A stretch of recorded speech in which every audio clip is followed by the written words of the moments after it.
नमस्कार, आपका स्वागत है एनडीटीवी इंडिया पर। मैं हूं समरजीत सिंह।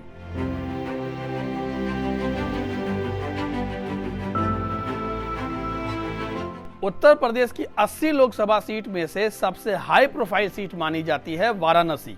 साल 2014 के आम चुनाव में यह सीट खास तौर से चर्चा में रहने लगी थी, क्योंकि इस सीट से चुनाव लड़ रहे थे भारतीय जनता पार्टी यानी बीजेपी के पीएम पद के उम्मीदवार नरेंद्र मोदी, और उस वक्त उनका मुकाबला करने के लिए आम आदमी पार्टी यानी आप के मुखिया अरविंद केजरीवाल वाराणसी पहुंच गए थे। हालांकि चुनाव से पहले केजरीवाल और उनकी पार्टी ने जीत के बड़े बड़े दावे किए थे, लेकिन नरेंद्र मोदी ने केजरीवाल को 3 लाख से ज्यादा वोट से हराकर इस चुनाव में शानदार जीत दर्ज की थी। और वाराणसी की जनता ने जता दिया था कि उन्हें नरेंद्र मोदी पर अरविंद केजरीवाल के मुकाबले कहीं ज्यादा भरोसा है। आज हम आपको देंगे इस लोकसभा सीट से जुड़ी कुछ अहम जानकारियां।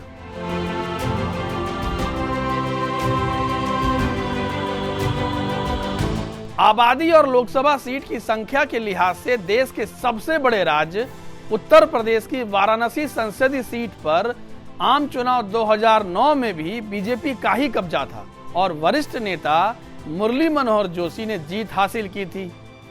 जबकि इसके बाद 2014 और 2019 के आम चुनाव में नरेंद्र मोदी यहां से सांसद चुने गए और देश के प्रधानमंत्री पद पर विराजे।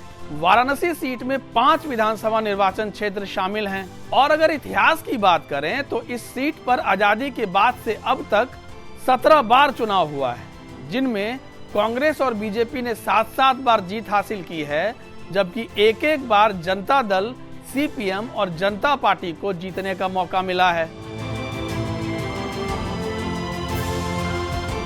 पीएम नरेंद्र मोदी ने दी है वाराणसी को कई सौगातें। 2014 में पहली बार यहां से सांसद बनने से लेकर अब तक प्रधानमंत्री नरेंद्र मोदी वाराणसी को कई बड़ी सौगातें दे चुके हैं। पीएम ने यहां का सांसद बनने के बाद श्री काशी विश्वनाथ मंदिर कॉरिडोर विकसित करवाया। वाराणसी शहर के साथ साथ लगने वाले ग्रामीण इलाकों में विकास कार्य भी करवाए। और अगर बात गंगा घाट की करें तो पीएम ने घाट, मंदिर, कुंड, तालाब, सहयोगी नदियां, सड़कें और बिजली सभी को बेहतर करने के लिए शुरू से ही काम किया है। इसके अलावा पीएम नरेंद्र मोदी ने कुछ दिन पहले ही वाराणसी में एक क्रिकेट स्टेडियम की आधारशिला भी रखी है।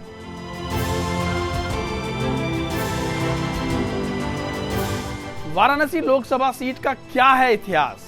वाराणसी लोकसभा सीट के बारे में पूरी जानकारी आप तक तभी पहुंच सकती है जब आप इसके चुनावी इतिहास को समझें। वाराणसी में पहली बार 1952 में चुनाव हुआ और कांग्रेस के नेता रघुनाथ सिंह सांसद चुने गए।